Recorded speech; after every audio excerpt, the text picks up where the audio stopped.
Assalamualaikum warahmatullahi wabarakatuh. Alhamdulillahirabbil alamin wassalatu wassalamu ala asyrafil anbiya'i wal mursalin wa ala alihi wa sahbihi ajma'in. Amma ba'd. Assalamualaikum semua, sihat? Dah makan belum? Dah baca doa belajar belum? Belum? Siapa yang belum baca lagi, cepat-cepat dah boleh baca, okey? Jadi hari ini insya-Allah kita akan pelajari satu topik yang sangat-sangat menarik, yang mana ianya berkisar tentang kehidupan seharian kita dan melibatkan dalaman dan luaran kita. Jadi nak tahu apakah topik tersebut, jadi mari sama-sama kita lihat jadual ini. Okay. Nampak jadual ni? Okay. Ada gambar apa? Ayam, mi, ikan, roti, daging, kek, aiskrim, nasi, keropok, telur mata, anggur, gula-gula, keju, lobak merah, susu dan biskut. Banyak kan pilihan makanan kat sini? Kan? Okey. Jadi ada di antara makanan-makanan di sini yang merupakan makanan yang kita makan setiap hari. Tak kisahlah kita makan ketika sarapan, ketika makanan tengah hari, lunch ataupun ketika makan malam ataupun sebagai pencuci mulut. Tetapi adakah makanan yang kita makan ni ataupun setiap hari kita makan halal? Mesti ramai yang cakap halal kan? Sebab apa? Yalah, sebab kita Muslim, jadi mestilah kita akan memilih produk yang halal. Tetapi adakah makanan itu baik untuk kesihatan? Sebab halal sahaja tidak mencukupi, mestilah makanan itu baik juga untuk kesihatan. Okay, apa contoh makanan yang kamu makan halal tetapi tak baik untuk kesihatan? Saya bagi contoh, keropok. Keropok halal kan? Ada keropok yang halal, jadi kita pilih keropok yang halal lah kan? Tapi adakah baik untuk kesihatan? Tak baik. Sebab apa? Sebab dia ada perisa-perisa pewarna-pewarna yang mana boleh merosakkan kita punya buah pinggang. Tapi contoh kalau kita makan nasi, halal tak? Halal. Baik tak untuk kesihatan? Baik. Sebab apa? Sebab dia memberikan tenaga kepada kita untuk menjalani kehidupan seharian. Jadi dah boleh dapat teka tak? Apakah tajuk yang kita akan pelajari hari ini? Pandai, iaitu tajuk makanan halal lagi baik. Jadi, sebelum kita pergi lebih jauh, kita kena tengok dulu apakah objektif pembelajaran kita hari ini. Okay. Yang pertama sekali iaitu belajar akan dapat membaca ayat 168 surah Al-Baqarah dengan betul dan bertajwid serta menyatakan terjemahan surah Al-Baqarah ayat 168. Yang kedua, pelajar dapat menjelaskan maksud makanan halal dan juga maksud makanan haram serta ciri-ciri makanan yang halal lagi baik. Ketiga, pelajar akan dapat menyatakan akibat pengambilan makanan yang haram. Kita tengok apa akibat kalau kita makan makanan yang haram. Dan yang keempat ataupun yang terakhir, kita akan dapat menyatakan pengajaran ayat 168 surah Al-Baqarah. Jadi pertama sekali kita nak tengok dulu ayat Al-Quran iaitu surah Al-Baqarah ayat 168. Kita baca ramai-ramai. Ustazah baca, yang lain ikut. A'udzubillahi minasyaitanirrajim. Bismillahirrahmanirrahim.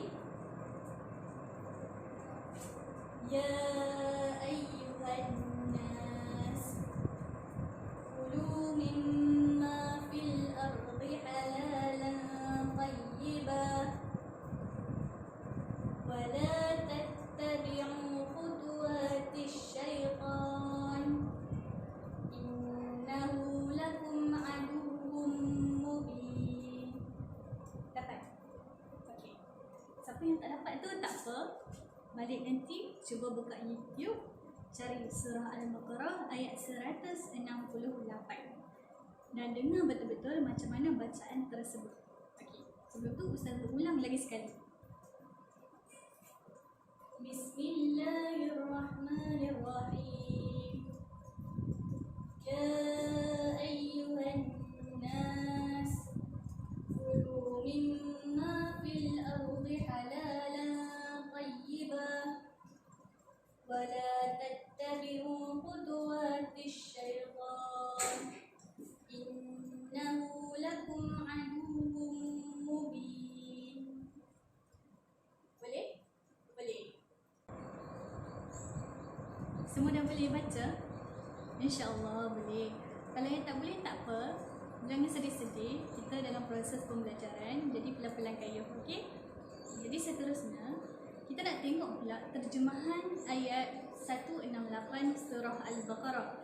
Tadi kita dah baca, sekarang kita nak fahami maksud dia supaya kita lebih menghayati maksud ayat-ayat Al-Quran tersebut dan kita boleh mengaplikasikan dalam kehidupan seharian kita. Jadi apakah mesej yang nak disampaikan? Dekat tangan Ustazah ni ada flashcard lah, lebih kurang flashcard di mana di hadapannya ada tulis ayat Al-Quran ataupun potongan ayat Al-Quran dan di belakangnya ada maksud. Jadi kita akan tengok satu persatu. Okay. Yang pertama sekali, ya ayyuhan nas. Apa maksud ya ayyuhan nas? Dekat belakang ni, yang atas ni adalah tulisan Jawi dan bawah ni adalah tulisan Rumi. Ya ayyuhan nas, maksudnya adalah wahai manusia. Wahai manusia. Ya ayyuhan nas, itu wahai manusia. Okey, ingat. Seterusnya, kulu mimma. Kulu. Dia tekan tak apa? Kulu mimma, maksud dia adalah makanlah daripada apa-apa.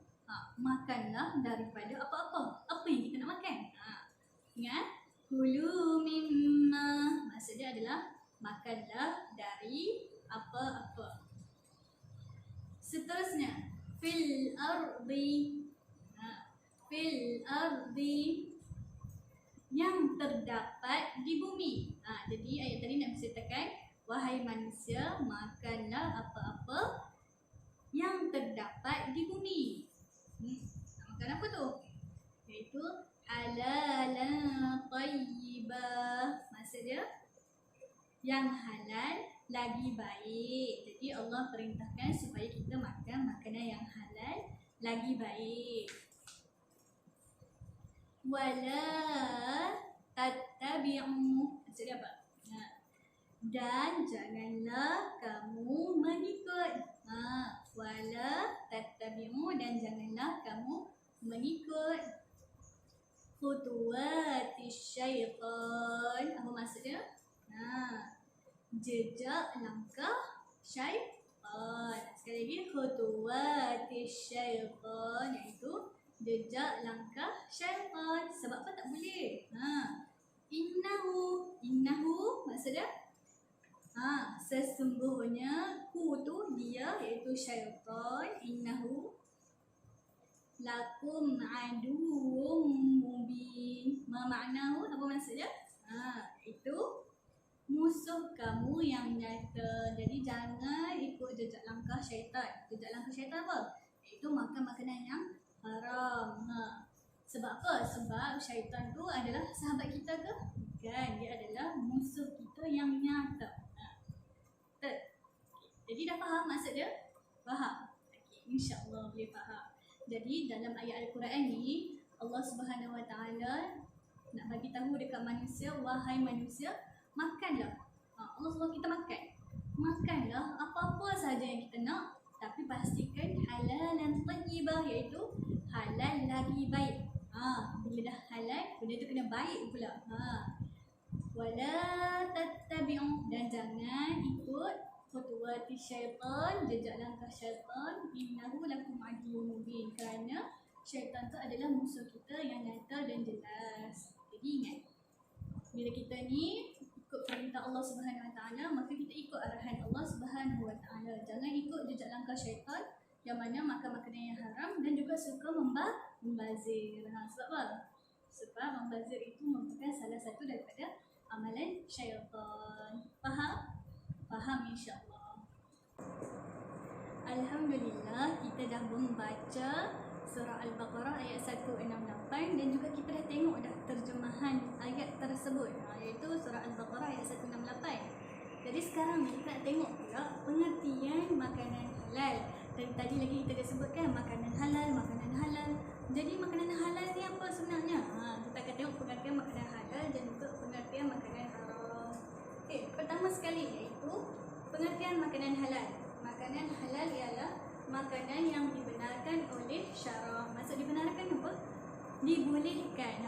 Dibolehkan oleh syarak. Syarak ni adalah hukum yang datang daripada Allah Subhanahu Wa Taala.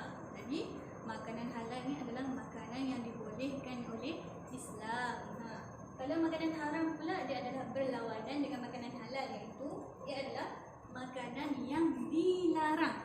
Dilarang maksudnya tidak dibolehkan lah. Oleh siapa? Oleh syarak, iaitu oleh Allah Subhanahu Wa Taala. Ada contoh beberapa makanan yang tertulis dalam Al-Quran yang mana kita haram makan, iaitu apa? Siapa tahu?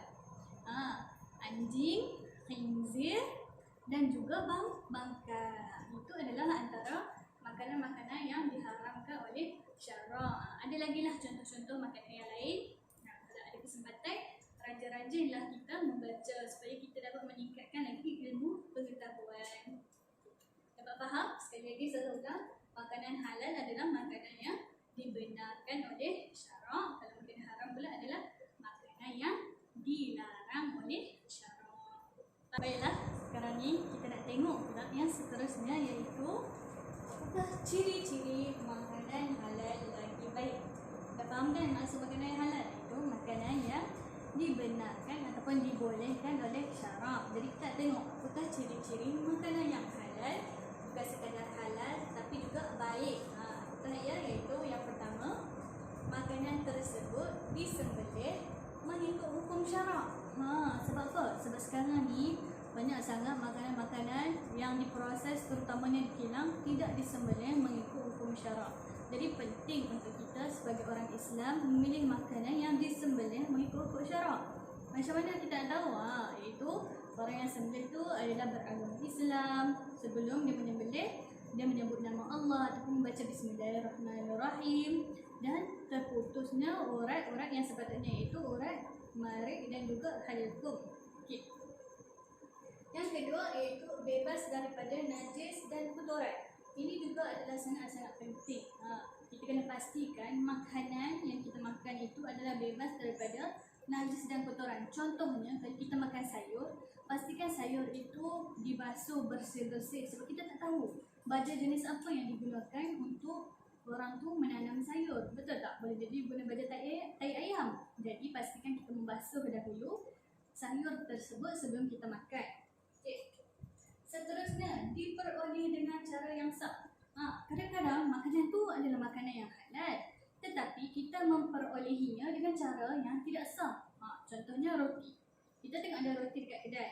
Roti itu adalah halal, tapi bila kita mencuri, maka kita memperolehnya dengan cara yang tidak sah.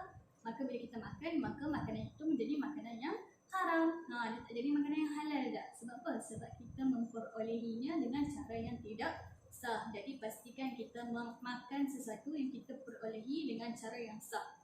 Okey? Seterusnya adalah bersih. Makanan itu mestilah bersih. Penting sangat-sangat ni. Bersih. Jadi saya cakap tadi, bila kita dapat sesuatu ataupun kita beli sesuatu makanan, tambah-tambah makanan, sayur-sayuran, buah-buahan, pastikan kita basuh terlebih dahulu. Okay. Makanan itu mestilah makanan yang berkhasiat. Ini adalah contoh ciri-ciri makanan yang baik. Makanan itu adalah berkhasiat.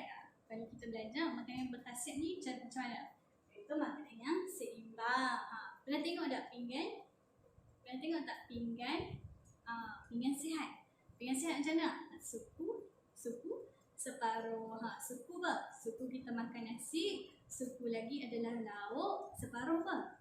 Sayur dan juga buah-buahan. Boleh? Okay. Jadi ini adalah contoh pinggan sihat yang saya cakap suku-suku separuh tadi. Okay. Suku kita makan nasi, tak kisahlah apa-apa karbohidrat. Kalau kamu nak makan makaroni ke, spaghetti ke, boleh sahaja. Asalkan benda tu berkhasiat. Okay. Ambil suku sahaja, kemudian suku lagi adalah kamu punya protein. Tak kisahlah kamu nak ambil ikan ataupun ayam dan sebagainya. Dan separuh yang banyak ni adalah sayur-sayuran dan juga buah-buahan. Boleh nampak? Ada tomato, ada carrot, apple, dan sebagainya. Okay. Boleh faham? Ini adalah contoh makanan yang sihat dan juga seimbang. Jadi bila kita makan, pastikan dalam pinggan kita ni ada makanan yang halal dan juga makanan itu baik untuk kesihatan. seterusnya kita akan tengok kepada apakah akibat kalau kita makan makanan yang haram. Dia nak juga makanan yang haram ni. Makanan yang halal ada dia tak nak makan. Dia nak juga makan makanan yang haram ni. Jadi kita nak tengok apakah akibat kalau kita ataupun sesiapa sahaja yang makan makanan yang haram. Yang pertama, akan mudah mendapat penyakit. Betul tak? Betul. Kita tengok sendirilah COVID-19 ni. Alkisahnya orang cakap COVID-19 ni berasal daripada mana? Sebab orang makan kelawar. Kelawar tu tidak dibenarkan oleh Allah Subhanahu Wa Taala, betul tak? Sebab dia adalah haiwan yang kotor. Jadi mudahlah mendapat penyakit. Okay. Yang kedua adalah hati akan menjadi keras. Sebab apa? Sebab apa yang kita makan itu akan menjadi darah kita. Bila darah tu dia akan mengalir ke seluruh anggota tubuh kita, termasuklah ke dalam hati kita.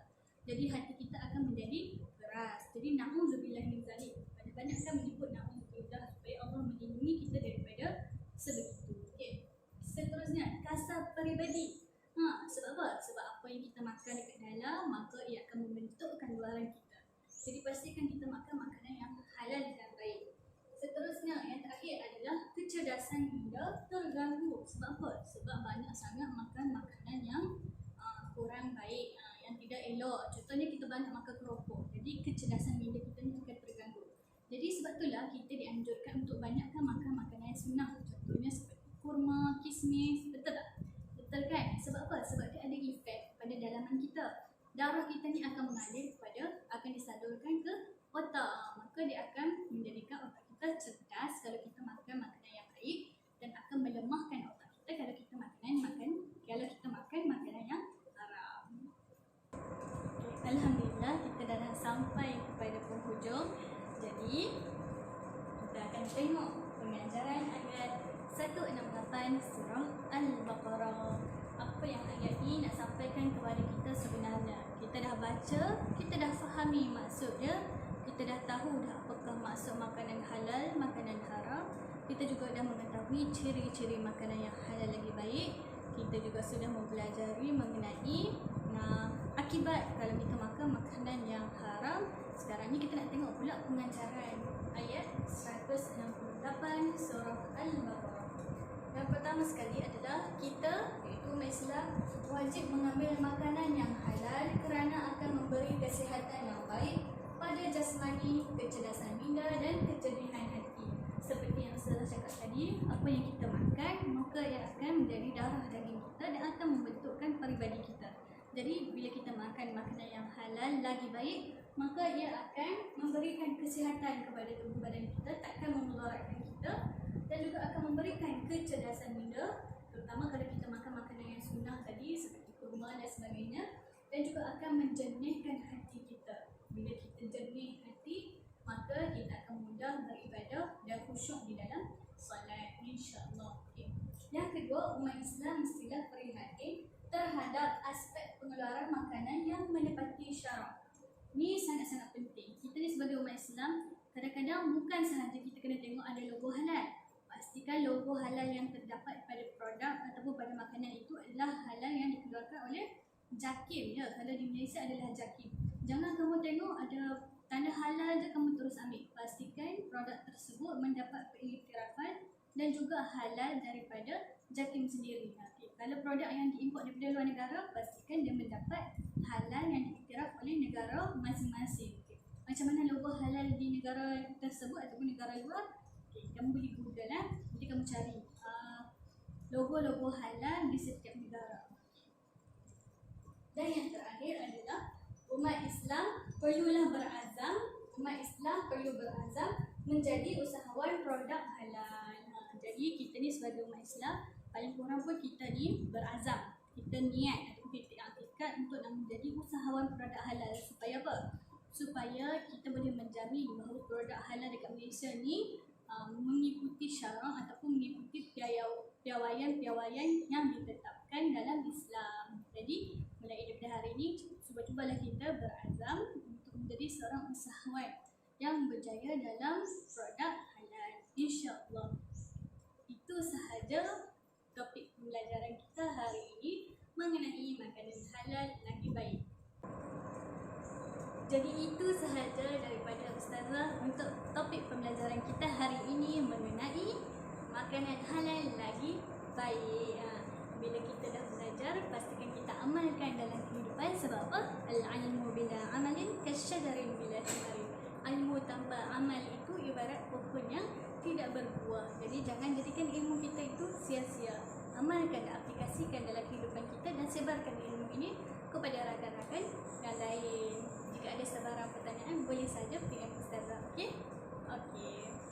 Minta maaf anda ada salah silap daripada Ustazah, anda ada tersasa kata, tersilap bicara. Kita jumpa lagi lain kali, insya-Allah. Assalamualaikum warahmatullahi wabarakatuh.